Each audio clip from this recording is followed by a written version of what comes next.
Hey guys, what's up? It's me. Just a reaction on President Ramaphosa being cleared by SARB, South African Reserve Bank. It's a very interesting one.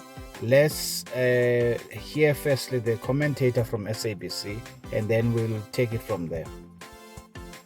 The Reserve Bank there having cleared President Cyril Ramaphosa of any wrongdoing. Let's get more analysis from political analyst Professor Andre Duvenaga, who joins us live now. Prof, a very good afternoon to you. Firstly, your reaction to these findings, or basically what the statement has put out, saying will not be getting the actual report as the public, according to the statement. Good afternoon, Alicia. Yes, I think it is good news for President Ramaphosa on the eve of the BRICS summit, but there are a number of red flags coming up. Why is this not in the open? Why only a general announcement in this regard? I understand that the Reserve Bank will explain it to Parliament, but will they open up this whole thing to the ordinary citizen? Because I think we have a right to know what our president is doing.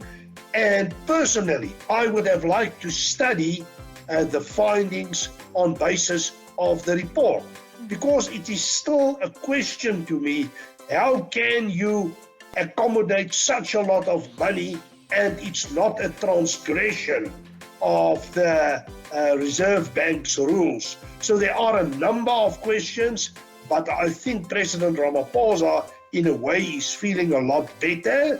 But I am hearing the bells ringing with regard to another similar matter, the Lady R investigation.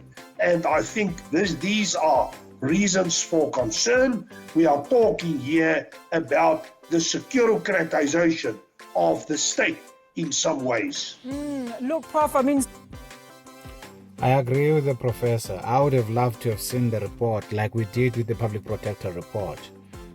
You would see on this very website that I have an analysis of the Public Protector report. I went through it. It's 249 pages. I believe strongly that she dropped the ball. And I think that SARB is doing the same thing. The reality here is this. The head of SARB, or South African Reserve Bank, just like the head of these are Section 9 institutions, like when you're looking at your Public Protector, the NPA, all these individuals are being appointed by the president. Now, of course, Ramaphosa is an advocate by qualification, which means he knew before he came into the office, and he studied carefully. He was an understudy of Jacob Zuma. So it was quite fascinating to hear him saying at the World Economic Forum that the years of Zuma were 10 wasted years or 9 wasted years, how many ever, but the wasted years theory came from his mouth in the World Economic Forum. That was quite interesting because he was a deputy to Jacob Zuma for that duration, for that period of time. Now, here is the point I'm making with this. He was an understudy to Jacob Zuma. He literally now is perfecting the areas Zuma, because of his level of education, could not perfect. Ramaphosa ensured from the very first, right out of the gate, that when the Public Protector, who was the current incumbent, raised issues on Phala Phala, she's suspended, knowing fully well that her term is coming to an end. Even regardless of whether the term was coming to an end or not, he would have suspended her because she was going to expose him. And then what does he do? He goes and sends this to a parliamentary committee, upon which, in my opinion, whether you would say no, he doesn't have a direct oversight over that committee, but the people in that committee literally report to Ramaphosa. They are going to report to Parliament, but they report to Ramaphosa as well. The same is true with the NPA, that is supposed to be prosecuting authority. That is why the 98 or so NEC members of the African National Congress, who have been listed by Zondo as having violated our laws in the Zondo report from the Zondo Commission, have not been prosecuted.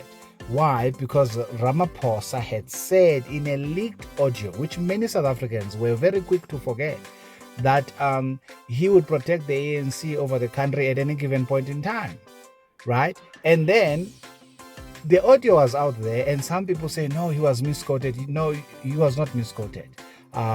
It's such that it's not easily available nowadays in the public domain, but it was out there, and it went viral. So I agree with the professor. It would have really been nice, but who are we kidding? Next year is 2024. It's elections. If the African National Congress thinks that they will be able to do what Biden pulled in America of stealing elections, they must think again, because our system and the system of America are not the same. What we ought to do strongly is to simply oppose any automation of our electoral process and focus on the current manual process that we have been following. That is why it has been difficult for the ANC to steal elections, because in cities like city of Johannesburg, Tshwane, they've literally lost control. Why? Because you can count currently the ballot papers, right? And you can have observers from different political parties. The moment we go electronic, as it was the case in America, then whoever the service provider of those machines, as Stalin would say, it's not important who the voters are, it's the one who counts the vote that was important to him. Then that's exactly what will happen to us. We saw it happening in 2020, where Joe Biden, who never campaigned anywhere, won the elections in America. Now, that's exactly what will happen here. Whilst we are talking about the ANC getting out of power, that will become a pipe dream if we allow them to automate. I'm saying this out loud so that we sound a siren when they come up with such a proposal, because that's the only way, in my view, they will be able to steal elections. But as things currently stand, where parties are highly represented with their during the election process, where you deploy individuals to monitor elections, then you would find that such criminality would not be successful. However, you can see what's happening here. I had said it even when I was doing the analysis of the public protector, that all the institutions, the next one to clear Ramaphosa will be SARS. All the institutions will clear Ramaphosa. Why? Because the head of all these institutions get to be appointed by Ramaphosa or by the president. And guess what? Think about this. Justice Zondo was appointed by Ramaphosa. Justice Zondo is only having 2 years in that position. And this is deliberate ploy. Why? Because Justice Zondo can only serve in total so many years in the Constitutional Court. So after 2 years, his full term of being a Constitutional Court bench judge is fulfilled. He has to vacate the post, and someone else has to be appointed. And guess what? There is somebody, according to Julius Malema, whom the president has already promised. Hence, we find certain judgments coming from the Constitutional Court. So you're going to find it very difficult that even if the ATM and the DA take this report for review in the Constitutional Court, that they are going to win. The same is true for the one of the public protector. So we have here everything being fixed in. When the ANC decided that the Section 89 had said the president has to answer on the report, or a case to answer, and the ANC decided no, it's not going to happen, that for me was what should have been, because not for me as an individual. I've long made that decision. I've not voted for the ANC for years. But the point is this: people should have been clarified that the African National Congress is not pro-good governance. The African National Congress is very much pro-corruption, and they will use the majority of the people to stifle good governance and accountability. So what is happening here with SARB is expected, and I can bet you a lot of money. You'll make a lot of money if I was betting. I can bet a lot of money that SARS is going to do the same. They're not going to find the president guilty of any wrongdoing. And then the question is, what then becomes our recourse? Our recourse, guys, is 2024 election, to go out in numbers and remove these people from power. All these analysis, yeah, sure, I'm going to keep giving you analysis, because for me, it's never going to tire me to say, go out and vote and remove the African National Congress if you still want to have a country. Okay, because even this BRICS summit that is coming up in South Africa, how much of that money that will be invested by the different countries like China and Russia in the infrastructure development of South Africa, or whatever commitments that they make that goes to the public coffers, you think these politicians are not going to eat? How much of it? You get the point? The African National Congress is a cancer in our society, and it must be removed. These cadres that were deployed by Ramaphosa, by the African National Congress, are now paying their dues back. You understand? To say, for an example, that the public protector is independent, the public protector has to have a backbone and be a person of integrity, like a Tulima Donzela, to be able to go against a president that appointed them. Unfortunately, that's not the case with what we saw with Koleka Gcaleka, and it's not the case with what we are seeing with SARS right now, and it's not the case with this woman who's sitting as the head of the NPA. Because to me, it's pretty clear what happened at Phala Phala. You can't have that money at your disposal, and we are told this nonsense. Look at this. Phala Phala, SARB clears Ramaphosa, but also says this. After investigation for about a year, the South African Reserve Bank has concluded its probe into Phala Phala saga. In what is probably considered good news for President Cyril Ramaphosa, the South African Reserve Bank says it cannot conclude either he or Ntaba Nyoni Estates, which owns the Phala Phala farm, violated foreign exchange laws in selling of Angola cattle. The SARB released the findings of its investigation on Monday morning, 21st August, which is today, 2023, after approximately a year. How we got here? Back in June 2022, Fraser laid criminal charges against Ramaphosa, claiming that he had concealed the theft of 62 million that had been kept on his farm in Phala Phala, Limpopo 2 years ago. He also alleges that the suspects were kidnapped and interrogated before being offered money for their silence. Ramaphosa has admitted that there was a robbery on his property, but denies being criminally liable and says the money stolen were proceeds from the sale of cattle on his farm. As previously reported, Sudanese businessman Hassim Mustafa confirmed that he purchased the animals in cash over the festive period in 2019.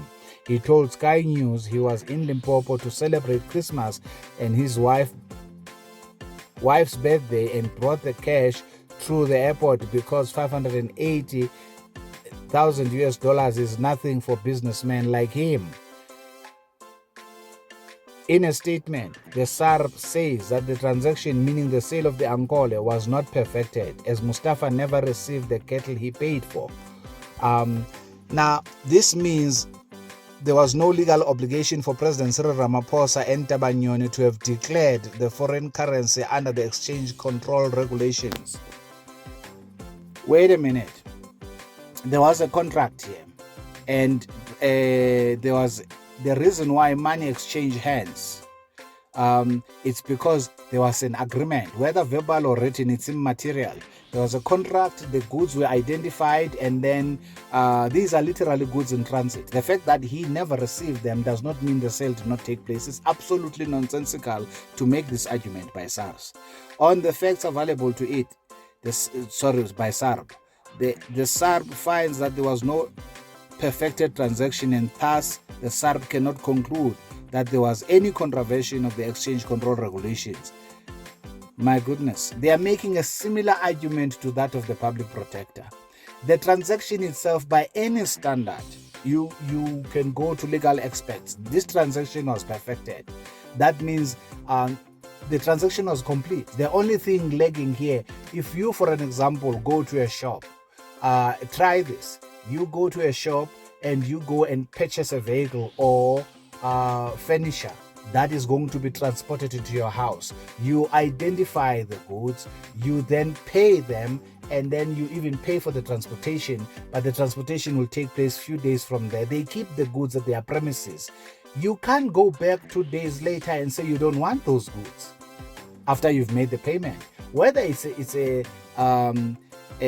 what we call a cash sale or it's an installment sale, you are now bound by the contract that you have signed. and there is specific performance in the contract. There's an exchange of money. Yours is to deliver the goods. Otherwise, you are liable to be sued. And therefore, there's no way the argument that this is not a perfected contract transaction should hold water. Hence, I'm saying, my goodness, they are doing exactly the same nonsense that the acting public protector did. Guys, this is a real state capture. This is what it means to have a state capture, where all the entities of the state owes allegiance to a specific individual. All the checks and balances that were designed to protect South Africans, now they are literally betting and aiding a corrupt individual. That's it, folks. That's it. You know, I'm reminded of a book called The Law, written by Frederick Bastiat. I saw this book the first time from Mark Levin of Life, Liberty and Levin. The book is called The Law. It was written 200 years ago. Let me take some excerpts from the book. Check this out. The law perverted, and the police powers of the state perverted along with it. The law, I say, not only turned from its proper purpose, but made to follow an entirely contrary purpose. The law became the weapon of every kind of greed.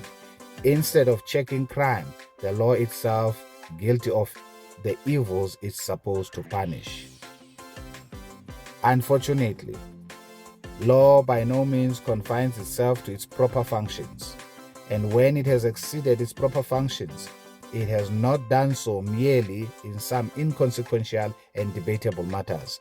The law has gone further than this. It has acted in direct opposition to its own purpose. The law has been used to destroy its own objective. It has been applied to annihilating the justice that it was supposed to maintain, to limiting and destroying rights, which its real purpose was to respect.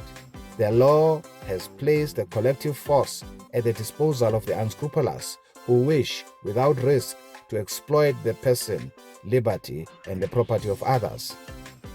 It has converted plunder into a right. In order to protect plunder, it has converted lawful defense into a crime in order to punish lawful defense. You see what is happening here? All the Section 9 institutions are conniving to protect a president.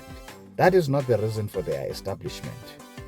That was not the purpose. So the law here is being perverted and being used to plunder. Can you see that? To protect plunder.